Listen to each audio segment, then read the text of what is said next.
ladies and gentlemen, I can remember it like it was yesterday, that day in 2013 when my favorite game of all time, The Last of Us, launched on Sony's PlayStation 3.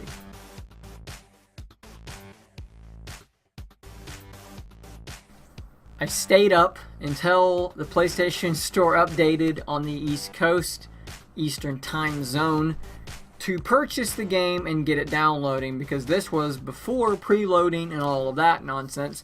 So I had to wait until it was there for me to purchase.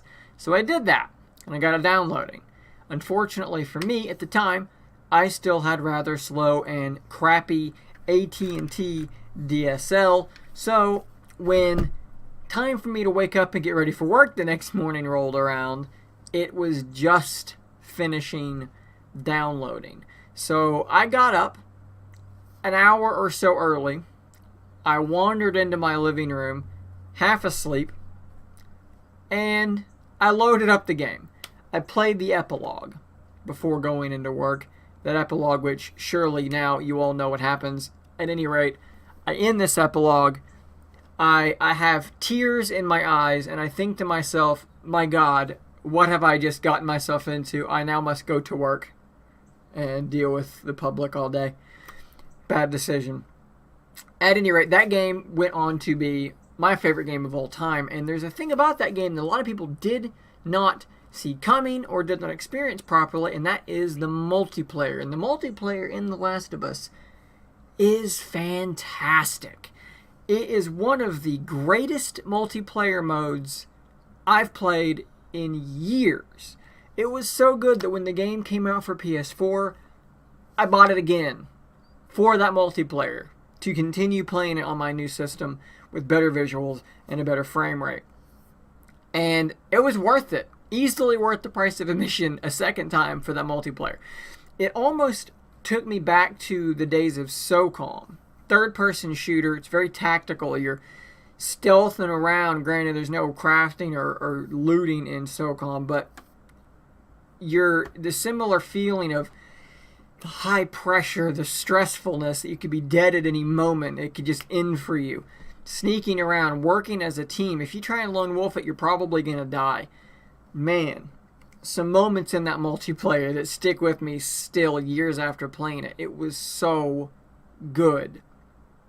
So fast forward ahead now to 2018, and there's a phenomenon that has overtaken the gaming world, a little thing called Battle Royale. Now, I know most people that are playing Battle Royale think of something like Fortnite, and that's fine. Fine. You can love Fortnite. I don't. It doesn't really do anything for me. I am a PUBG guy. But now we're going to see it in Battlefield. We're going to see it in Call of Duty. It's going to be everywhere. So, I was reminded of a thought that I had back in 2013, 2014 when The Last of Us multiplayer was in its heyday. I had this thought of, what if in The Last of Us multiplayer you could encounter infected, clickers, runners, bloaters? What would that add to the multiplayer? That now you're sneaking around trying to avoid being seen or heard by the other team, but now also there is this environmental threat of clickers in there that want to gnaw your face off and could take you out just as easily. Take The Last of Us multiplayer, and bring it into 2018, because we know The Last of Us Part 2 is coming. And we know it's going to have a multiplayer mode, because that multiplayer was too damn good not to get a sequel, let's be honest here. And that's got me thinking, The Last of Us Battle Royale. So what I'm going to do now, you can call this an appeal to Naughty Dog if you would like. I hope someone, boy, wouldn't that be weird if someone from Naughty Dog actually watched this shitty video that I'm shooting in just some random room in my house. But who knows? It's the internet. Stranger things have happened. So, close your eyes and picture with me as I take you on a journey. I'm going to lay out what I think a Battle Royale mode in the Last of Us universe would look like. And I would love to know what everyone thinks about this insane concept. You can comment below and tell me what you would change. Let's piece this together. Let's really invent something here and see if Naughty Dog will listen to us and who knows, make this thing a thing. I don't think it's going to happen. Don't get me wrong, I'm not an idiot. But let's have some fun with this. So here's what I'm thinking. I'm thinking a map about the size of Sandhawk on PUBG or the map on Fortnite would be totally sufficient. You don't need to go any larger than that, because I'm also not thinking 100 players. I'm thinking closer to something like 48 or 52. I think 48 is probably a really good balance. That way, if you're playing in squads, four players, you're going to have 12 teams. And you're not going to have vehicles, because this is a post-apocalypse, all right? There aren't going to be any golf carts or cars. All that shit's broken down, all right? There's none of that shit. You're just going to be on foot. And you're going to be, I'm not sure what the mechanism is yet to get you in. I mean, it seems stupid to be parachuting out of a plane. Again, this is the post-apocalypse. So maybe you've got 12 teams, and maybe around the perimeter of the map, there are 12 sort of spawn points, right? Or maybe there's more than 12. Maybe there's 24, and 12 of them randomly get used. And then maybe there's a central sort of almost Hunger Games-esque in the center of the map. Maybe you're on the outskirts of a town, right? Maybe we're talking about something like the financial district map in The Last of Us.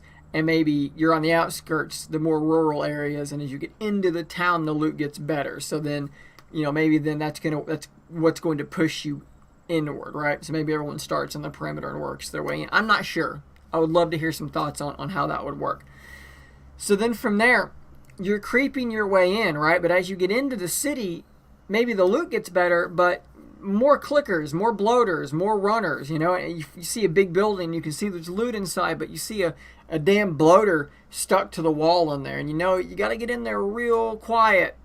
If you wake him up, you're in a world of hurt, because all that gunfire is going to draw in teams and the infected. So maybe as you're working your way in, the circle could very reasonably be occupied by an area of spores that's closing in, right? And I mean, I feel like that fits the lore. So you could still start the perimeter, working your way in, and it could choose different areas to slowly close in on. It would work just about the same as any other BR game. Crafting would still have a really major role in this. So just like in the regular multiplayer, you can still have your perks and so forth, but you're not going to start with any weapons. I don't think that balances out well, because you want it to be more random than that. But you're going in and you're finding things, you're crafting bombs, you're crafting, upgrades to your weapons. I don't know that you're going to be able to buy armor. Still maybe find these things in the world, because again, we want to be able to make this more about crafting and looting. I don't know that I want to have that purchase system where you're purchasing upgrades for your guns, purchasing armor.